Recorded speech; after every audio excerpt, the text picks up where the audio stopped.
നമസ്കാരം. എജു വിദ്വാൻ ചാനലിലേക്ക് എല്ലാവർക്കും സ്വാഗതം. നമ്മളിവിടെ ഡിസ്കസ് ചെയ്യാൻ പോകുന്നത് റെയിൽവേ RRB ഗ്രൂപ്പ് ഡി അല്ലെങ്കിൽ ലെവൽ 1 പോസ്റ്റിൽ നിയമനം ലഭിച്ച ഓരോ ഉദ്യോഗാർത്ഥിക്കും ആദ്യത്തെ മാസം ലഭിക്കുന്ന ശമ്പളത്തെക്കുറിച്ചാണ്. പ്രധാനമായും basic pay, dearness allowance, HRA, TA, travelling allowance, night duty allowance, national holiday allowance, special gate keeper allowance, risk and hardship allowance എന്നിവ കൂടിച്ചേർന്നതാണ് ഒരു മാസത്തെ മൊത്ത ശമ്പളം. ഈ ശമ്പളത്തിൻ്റെ അലവൻസുകളെല്ലാം കണക്കാക്കപ്പെടുന്നത് അടിസ്ഥാന ശമ്പളത്തിൻ്റെ പുറത്തായിരിക്കും. അതായത് ഓരോ അലവൻസുകളും നിശ്ചിത ശതമാനം വഴിയാണ് കണക്കാക്കപ്പെടുന്നത്. നിലവിലെ സാഹചര്യത്തിൽ ഡിയർനസ് അലവൻസ് എന്നത് ബേസിക് പേയുടെ 53%. അതായത് അടിസ്ഥാന ശമ്പളത്തിൻ്റെ 53% ഡിയർനസ് അലവൻസ് അല്ലെങ്കിൽ ക്ഷാമബത്ത ആയിട്ട് ലഭിക്കുന്നത്. 9,540 രൂപയാണ് നിലവിൽ ക്ഷാമബത്ത. 18,000 രൂപ അടിസ്ഥാന ശമ്പളമായി ലഭിക്കുന്ന ഓരോ ഉദ്യോഗാർത്ഥിക്കും ലഭിക്കുന്നത് 9,540 രൂപയാണ്. അടുത്ത അലവൻസ് HRA ആണ്. HRA എന്നത് ഹൗസ് റെൻ്റ് അലവൻസ് ആണ്. HRA 3 നിരക്കിലാണ്, അതായത് 3 തരം നിരക്കിലാണ് ലഭ്യമാവുന്നത്. അത് ഓരോ വ്യക്തിയും താമസിക്കുന്ന സ്ഥലത്തെ പോപ്പുലേഷനെ അടിസ്ഥാനപ്പെടുത്തിയായിരിക്കും.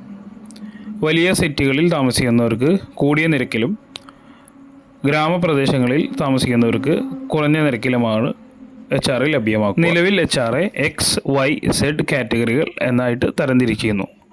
അതിൽ X കാറ്റഗറിയിൽ താമസിക്കുന്നവർക്ക് 30% നിരക്കിലും, Y കാറ്റഗറിയിൽ താമസിക്കുന്നവർക്ക് 20% നിരക്കിലും, Z കാറ്റഗറിയിൽ താമസിക്കുന്നവർക്ക് 10% നിരക്കിലും HRA ലഭിക്കുന്നതാണ്. ഏറ്റവും കുറഞ്ഞ HRA എന്നത് 1,800 രൂപയാണ്. അടുത്ത അലവൻസ് TA ആണ്. TA എന്നത് അടിസ്ഥാന ശമ്പളം 18,000 വാങ്ങിക്കുന്ന ഓരോ ഉദ്യോഗാർത്ഥിക്കും ലഭിക്കുന്നത് 900 രൂപയും അതിനോടൊപ്പം ഡിയർനസ് അലവൻസും ചേർത്ത എമൗണ്ടാണ്. അതായത് ഡിയർനസ് അലവൻസ് 53% ആയിരിക്കെ 900 രൂപ പ്ലസ് അതിനോടൊപ്പം ഈ 53% ചേർത്തതാണ്. നിലവിൽ TA എന്നത് 1,350 രൂപയാണ്. അടുത്ത അലവൻസ് നാഷണൽ ഹോളിഡേ അലവൻസ് ആണ്. നാഷണൽ ഹോളിഡേ അലവൻസ് എന്ന് പറയുന്നത് നാഷണൽ ഹോളിഡേയ്സിൽ ജോലിയെടുക്കാൻ നിർബന്ധിതരായ അല്ലെങ്കിൽ അന്നേ ദിവസം ഒഴിവ് ലഭിക്കാത്ത തൊഴിലാളികൾക്ക് കൊടുക്കുന്ന അലവൻസ് ആണ് നാഷണൽ ഹോളിഡേ അലവൻസ്. അടുത്ത അലവൻസ് നൈറ്റ് ഡ്യൂട്ടി അലവൻസ് ആണ്. പല തസ്തികകൾക്കും നൈറ്റ് ഡ്യൂട്ടി ചെയ്യേണ്ടതായിട്ട് ഉള്ള സാഹചര്യമുണ്ട്. ആ സാഹചര്യത്തിൽ വൈകിട്ട് 10 മുതൽ രാവിലെ 6 മണി വരെയുള്ള സമയത്ത് ഡ്യൂട്ടി എടുക്കുന്നവരെയാണ് നൈറ്റ് ഡ്യൂട്ടി ആയിട്ട് കണക്കാക്കുക. ഈ സമയത്ത് ജോലി ചെയ്തിട്ടുള്ളവർക്ക് ഓരോ ദിവസം 200 രൂപ നൈറ്റ് ഡ്യൂട്ടി അലവൻസ് ആയിട്ട് ലഭിക്കുന്നതാണ്. അടുത്തതായി റിസ്ക് ആൻഡ് ഹാർഡ്ഷിപ്പ് അലവൻസ് ആണ്. ഇത് റിസ്ക് ആൻഡ് ഹാർഡ്ഷിപ്പ് മെട്രിക്സിനെ ആധാരപ്പെടുത്തിയാണ് നൽകുന്നത്. അതുകൊണ്ട് തന്നെ എല്ലാ പോസ്റ്റുകളിലും ഇത് ലഭ്യമല്ല. വളരെ ചുരുങ്ങിയ പോസ്റ്റിൽ വർക്ക് ചെയ്യുന്നവർക്ക് മാത്രമാണ് റിസ്ക് ആൻഡ് ഹാർഡ്ഷിപ്പ് അലവൻസ് ലഭ്യമാവുകയുള്ളൂ. 3,375 രൂപയാണ്. റിസ്ക് ആൻഡ് ഹാർഡ്ഷിപ്പ് അലവൻസ് എന്ന പോലെ സ്പെഷ്യൽ ഗേറ്റ് അലവൻസും 14 പോസ്റ്റുകൾക്ക് ബാധകമല്ല. എഞ്ചിനീയറിംഗ്, ട്രാഫിക് എന്നീ ഡിപ്പാർട്ട്മെൻറ്റിൽ വർക്ക് ചെയ്യുന്ന ഗേറ്റ് കീപ്പറായി വർക്ക് ചെയ്യുന്നവർക്ക് മാത്രം ബാധകമായിട്ടുള്ള അലവൻസാണ് സ്പെഷ്യൽ ഗേറ്റ് അലവൻസ്. നിലവിലെ നിരക്ക് 1,250 രൂപയാണ്. ബേസിക് പേ അഥവാ അടിസ്ഥാന ശമ്പളത്തോടൊപ്പം മറ്റു അലവൻസുകൾ ചേർന്നിട്ടുള്ള തുകയാണ് നമ്മളുടെ ഗ്രോസ് സാലറി എന്നറിയപ്പെടുന്നത്. ആ ഗ്രോസ് സാലറിയിൽ നിന്ന് NPSൻ്റെ തുക മൈനസ് ചെയ്തിട്ടുള്ള ബാക്കിയുള്ള എമൗണ്ടാണ് നമ്മുടെ നെറ്റ് സാലറി എന്ന് അറിയപ്പെടുന്നത്. ആ നെറ്റ് സാലറി മാത്രമാണ് നമ്മൾക്ക് അക്കൗണ്ടിൽ ക്രെഡിറ്റ് ആവുക. അതിനു പുറമെ ഓരോ വർഷവും 2500 രൂപ നിരക്കിൽ പ്രൊഫഷണൽ ടാക്സ് ഡിഡക്റ്റ് ചെയ്യുന്നതാണ്. ഓരോ വർഷവും ജനുവരിയിലും ജൂലൈ മാസത്തിലുമുള്ള ശമ്പളത്തിൽ നിന്നാണ് ഈ തുക ഡിഡക്റ്റ് ചെയ്യുന്നത്.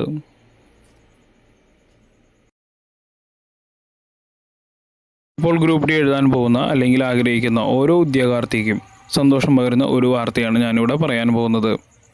നമ്മളുടെ ബേസിക് പേ ആയ 18,000 രൂപയുടെ സ്ഥാനത്ത് 8ാം ശമ്പള പരിഷ്കരണ കമ്മീഷനോട് കൂടി 41,000 രൂപയായി മാറാൻ പോകുന്നു. ബാക്കി എല്ലാ അലവൻസുകളും അതിനെ അടിസ്ഥാനപ്പെടുത്തിയായിരിക്കും. 2026 ഉദ്യോഗം ലഭിക്കുന്ന ഓരോ ഉദ്യോഗാർത്ഥിക്കും അവരുടെ ശമ്പളം എന്നത് ഏകദേശം 50,000 രൂപയ്ക്ക് അടുത്തായിരിക്കും. ഇവിടെ ഈ പട്ടികയിൽ കൊടുത്തിട്ടുള്ളത് ടി എയുടെ നിരക്കുകളാണ്. അതിൽ 24,200 രൂപ അടിസ്ഥാന ശമ്പളത്തിന് താഴെ ശമ്പളം വാങ്ങിക്കുന്നവർക്ക് ബാധകമായിട്ടുള്ള റേറ്റാണ് അവിടെ കൊടുത്തിരിക്കുന്നത്. അത് വിവിധ സിറ്റികളിൽ എത്ര രൂപയാണെന്നാണ് കൊടുത്തിരിക്കുന്നത്. ഇനിയുള്ളത് ഇയർലി അലവൻസുകളാണ്. ഇയർലി അലവൻസുകൾ എന്ന് പറഞ്ഞാൽ വർഷത്തിൽ ഒരിക്കൽ മാത്രം ലഭിക്കുന്ന അലവൻസ്. ആദ്യത്തേത് ഡ്രസ് അലവൻസ് ആണ്. അത് 6,250 രൂപയാണ് ലെവൽ 1 പോസ്റ്റിൽ വർക്ക് ചെയ്യുന്നവർക്ക് ലഭിക്കുന്നത്. അടുത്തത് ചിൽഡ്രൻ എഡ്യൂക്കേഷൻ അലവൻസ് ആണ്. അതായത് സ്കൂളിൽ പോകുന്ന അല്ലെങ്കിൽ പ്രീ സ്കൂൾ മുതൽ +2 വരെയുള്ള കുട്ടികളുടെ പഠനത്തിന് ആവശ്യമായിട്ടുള്ള അലവൻസാണ് ചൈൽഡ് എഡ്യൂക്കേഷൻ അലവൻസ് അല്ലെങ്കിൽ ചിൽഡ്രൻ എഡ്യൂക്കേഷൻ അലവൻസ്. അത് ഓരോ മാസത്തെയും 2,813 രൂപ കണക്കാക്കി 12 മാസത്തേക്കായിട്ടുള്ള എമൗണ്ട് വർഷത്തിലൊരിക്കൽ ലഭിക്കുന്നതാണ്.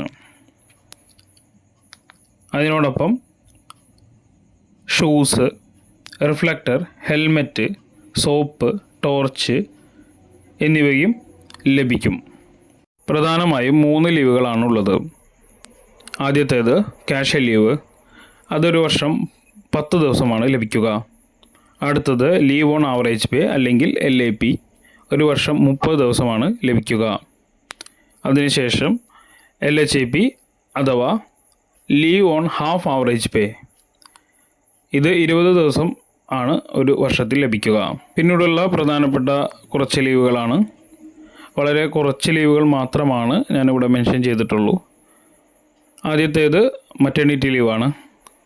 മറ്റേണിറ്റി ലീവ് എന്നത് പ്രസവ സംബന്ധമായ ആവശ്യങ്ങൾക്ക് ഓരോ വനിതാ ജീവനക്കാരിക്കും ലഭിക്കുന്ന ലീവാണ്. 150 ദിവസം വെച്ച് 150 ദിവസം ഓരോ കുട്ടിക്കുമായി മാക്സിമം 2 കുട്ടികൾക്ക് ആണ് ഈ ലീവ് ലഭിക്കുക. അടുത്തത് PL ആണ്, അതായത് പറ്റേണിറ്റി ലീവ്. പുരുഷന്മാരായ തൊഴിലാളികൾക്ക് കുട്ടി ജനിക്കുന്ന സമയത്ത് ഓരോ കുട്ടിക്കും 15 ദിവസം വീതം 2 കുട്ടിക്ക് ലഭിക്കുന്നതാണ്. പ്രസവത്തിന് ശേഷം 6 മാസത്തിനുള്ളിൽ ഈ ലീവ് എടുക്കാവുന്നതാണ്. അടുത്തത് ചൈൽഡ് കെയർ ലീവാണ്. ഇത് ഓരോ വനിതാ തൊഴിലാളിക്കും ഓരോ കുട്ടിയെ പരിചരിക്കാൻ വേണ്ടി 730 ദിവസം വീതം ഓരോ കുട്ടിക്കുമായി ലഭിക്കുന്നതാണ്. ഇത് 15 ദിവസത്തിൽ കുറയാത്ത ലീവുകളായി ഓരോ വർഷവും 6 തവണ എടുക്കാവുന്നതാണ്.